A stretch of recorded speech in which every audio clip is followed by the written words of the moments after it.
Welcome to the Healthy Living Podcast, hosted by coaches Bill and Essen. With so many fitness fads and trends, compounded with hundreds of mixed reviews, it is nice to know that this madness can be simplified into meaningful content, whether you want to believe it or not. There are millions of Americans that are literally eating themselves to death, a learned behavior that has been passed down from generation to generation. Let's connect with the team that has the knowledge and experience to change this.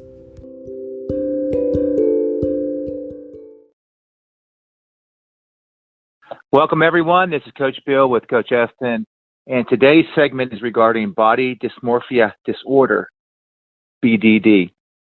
And this affects approximately 10 million people in the United States, which equates to 1 out of 50 individuals. And most of those really don't know if they have it. They just feel that it's just something that it's a growing pain or something that they will get medication for, etc. But here to talk more about that is Eston, Coach Eston. And Eston, I believe you have a good background in this area, and I'll let you run with it to explain why.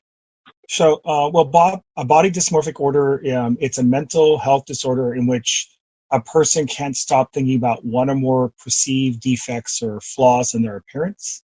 And by that, I mean the flaw appears minor or can't be seen by others, but the person suffering may be so embarrassed, ashamed, or even anxious that they may avoid many social situations. So when a person has BDD, they intensely focus on their appearance and body image. They repeatedly check the mirror, even though they may hate mirrors, but they still check their appearance. They're grooming. They seek reassurance about their looks and their hair and how they look. Sometimes for many hours each day, they're obsessed with looking at themselves and finding the flaws to justify their own self-loathing or to justify that it's a flaw. Their perceived flaw and repetitive behaviors, they cause significant distress to the individual, and they even impact their ability to function in daily life. A lot of people who suffer from this, of course, everything's a spectrum, but more on the severe end, seek numerous cosmetic procedures because they want to try and fix, and I say that with air quotes, their perceived flaw.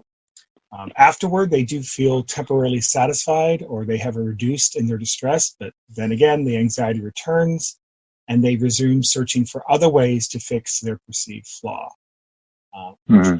For this disorder... So let me interrupt real quick. Sorry. Yeah. How do you know so much about this? I have it. Like I said, you have it. How long have you had this condition? Oh, since I was a young boy. I've always. Well, I grew up in a household, and Bill and you we're brothers. We grew up in a house of perfection. I always heard we're German, and Germans, we're very methodical. I was making my bed at 5. I was helping to cook and clean at 7. I was the eldest son. I had to be the perfect son, the perfect brother. I helped raise you and our youngest brother. Mother worked nights, worked days. I had to do everything right. And if I did anything wrong, or you or our younger brother did anything wrong, I was blamed because I was the eldest. Should have been in charge and should have been paying attention. And I had to have straight A's.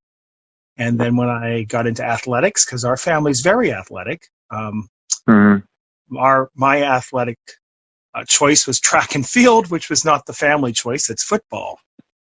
And so that was a little bit of a disappointment. So I had to excel at that to show that, yes, it's just as good as. And then I tried tennis. I had to be just as good as football. And I failed miserably because it wasn't football. Right. So that fed into me trying to be perfect. And then in sports, you're taught, in season and off season eating behaviors, training behaviors. That's bulimia. So I was introduced at a very young age how to eat at different times during the year to be better at my performance. And of course, the coaches were never satisfied because you didn't win the trophy. Then after that, I have scoliosis. So to prevent me from getting a Harrington rod, mother enrolled me into dance, got me into dance. So I started taking dance. Well, in dance, you're never good enough. So the choreographer or whoever was training you was your point wasn't right, your finish wasn't right, your turn wasn't right, your body wasn't right, you're too tall, you're not thin enough. And then from that I went into modeling, and I was a model back in the day of Calvin Klein jeans and skinny ties, and you had to be thin.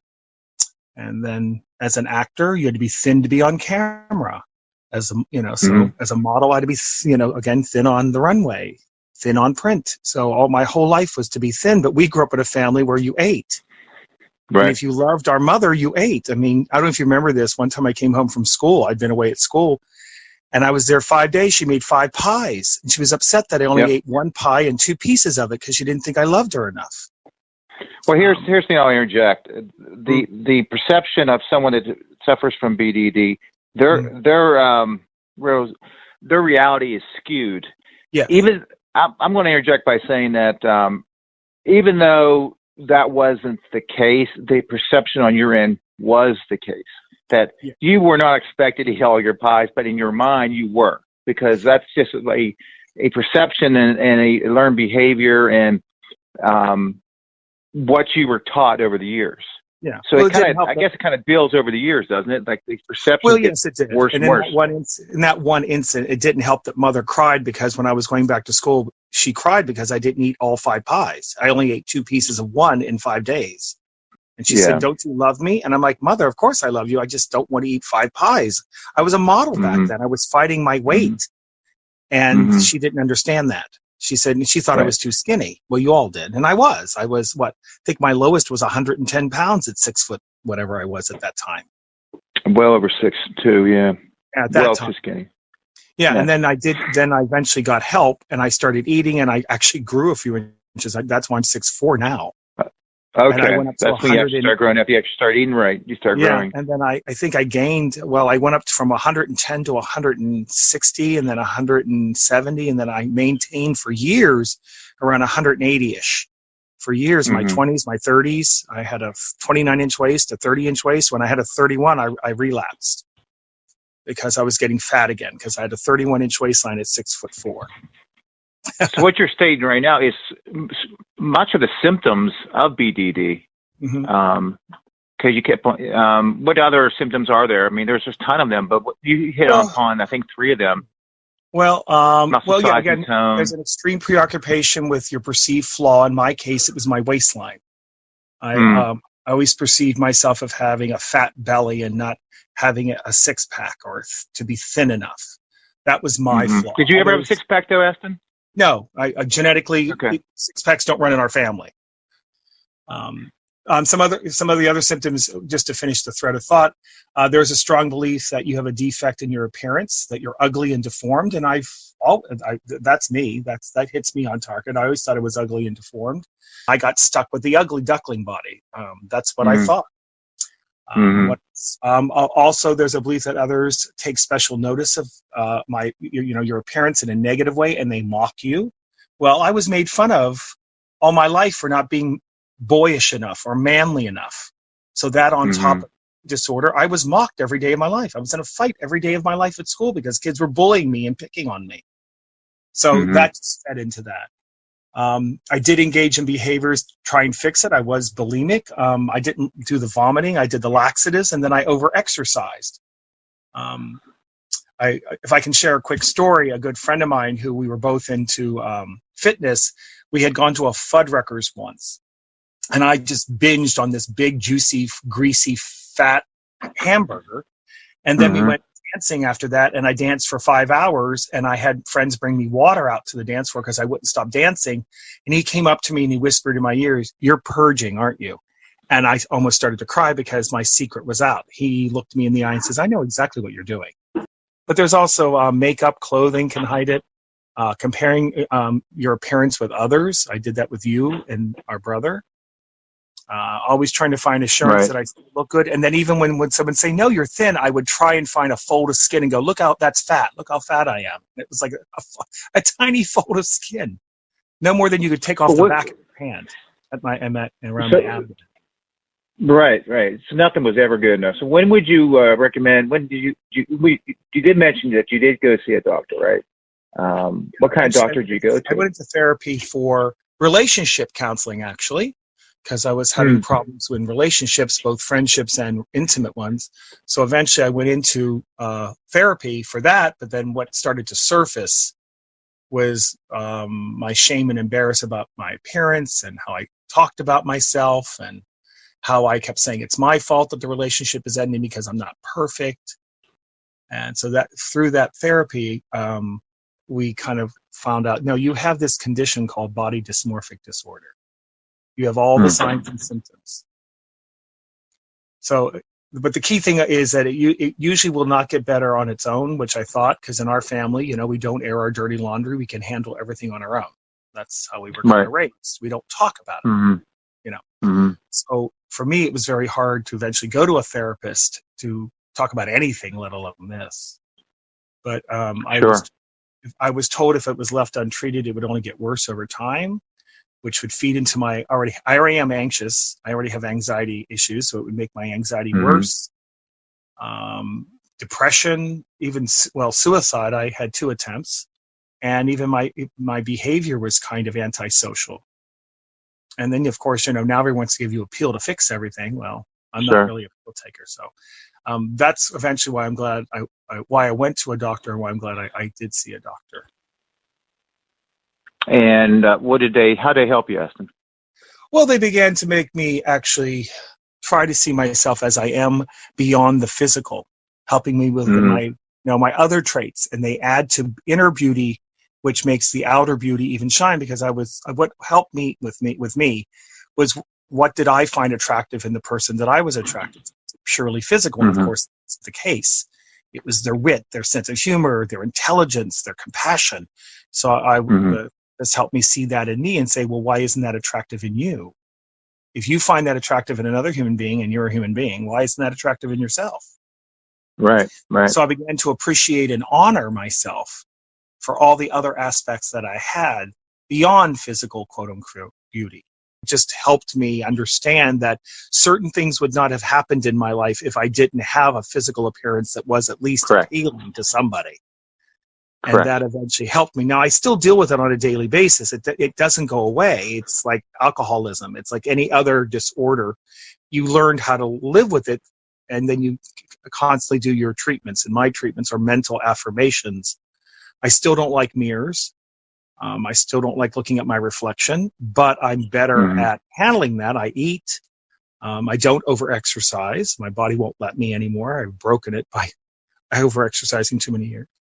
So eventually, you know, then you have a support system around who understand you. And when you kind of start getting into that mindset, they bring you right back around. Right. You know, everybody has something, and in every relationship, you have to support each other with whatever that something is in the other person. And I'm fortunate to now have that support system in my life. Well, let's talk about the risk factors that will more likely influence someone to have BDD. Having blood relatives with this condition, obsessive compulsive disorder, and I think our mother had that. Yes. Good point. Yeah. So that's something that we learned from her. Yeah. And even our dad. Yeah. You know, was never good enough. Always made fun of. Negative life experiences such as childhood teasing, neglect or abuse. We were never abused per se. Or neglected. Maybe certain personality traits such as perfectionism, which we all were exposed to that. Guilty. Yep. There was pressure or expectations of beauty. This on the social side, which unrealistic expectations. A lot of people are exposed to that from TV and from magazines. Yeah. Having another mental health condition such as anxiety or depression, which I think partly adds to it. Yeah, both. Both. Yeah. Well, I really believe this is my own opinion, that this is learned behavior. It's something you're not really born with. It's something that you learn. Yeah. But we do have compulsive issues in our family with food and other things. So which had is uncommon. Right. We had a predisposition for that. So you're right. I think there was that underlying genetic trigger, and then certain learned behaviors activated the trigger in me. I don't know if with you or with our younger brother, if anything did manifest. I have my suspicions, but we all, yes. So, yeah. Yeah. And here's complications, and you mentioned them already. You went through this, which is really interesting. Major depression or other mood disorders. Guilty. You had suicidal thoughts, anxiety disorders.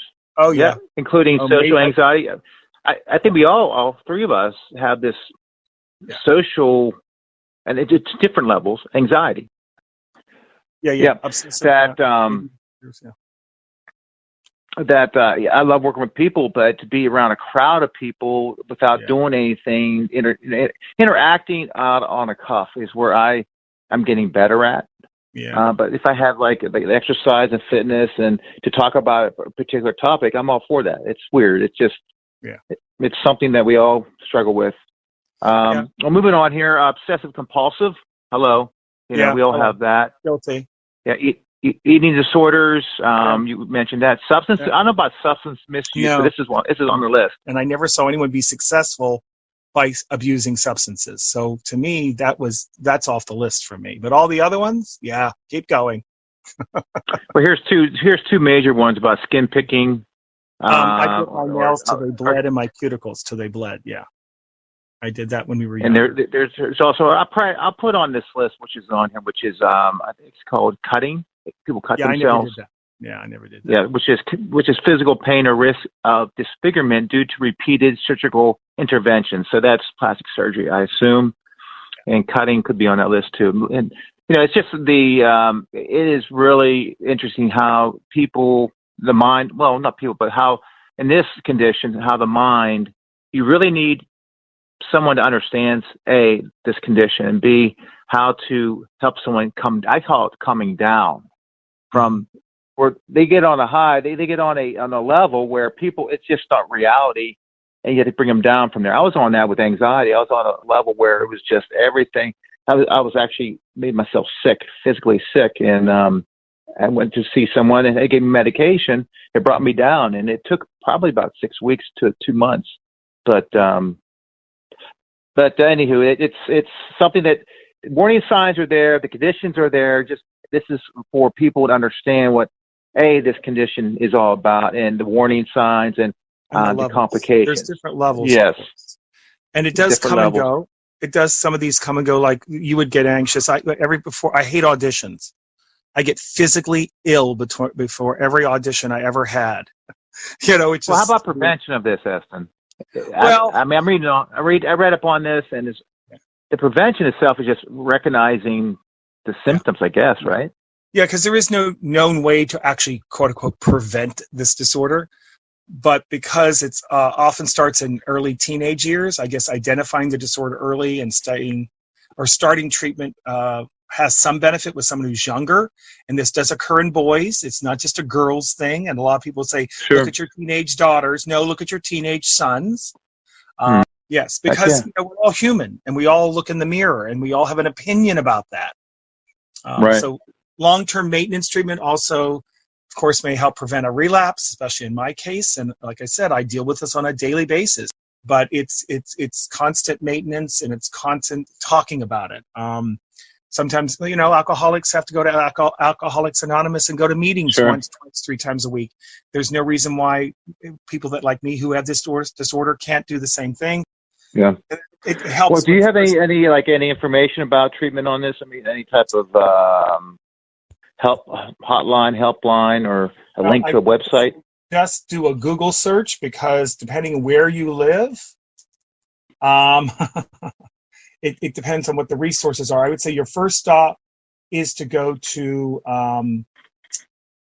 your doctor, your physician, someone you trust, and say, look, I think I have this.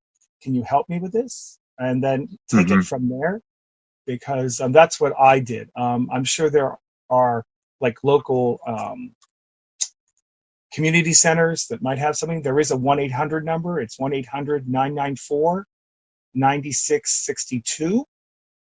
It is a national helpline, so they may be able to direct you to someplace in your local area. It's under womenshealth.gov, of course, but you can also go to that website. Yeah, womenshealth.gov if you go to that website. So those are two resources that I have. But if we'll they don't post that on our podcast page too. Always as well. Talk to a trusted physician. Yep. Excellent. Well, thank you, Eston. That was awesome. Unfortunately, we're out of time. That's fine. And this concludes our podcast for now. And stay tuned for more podcasts regarding wellness. This is all part of wellness. And until next time, be healthy, be strong, be a life warrior. Be well.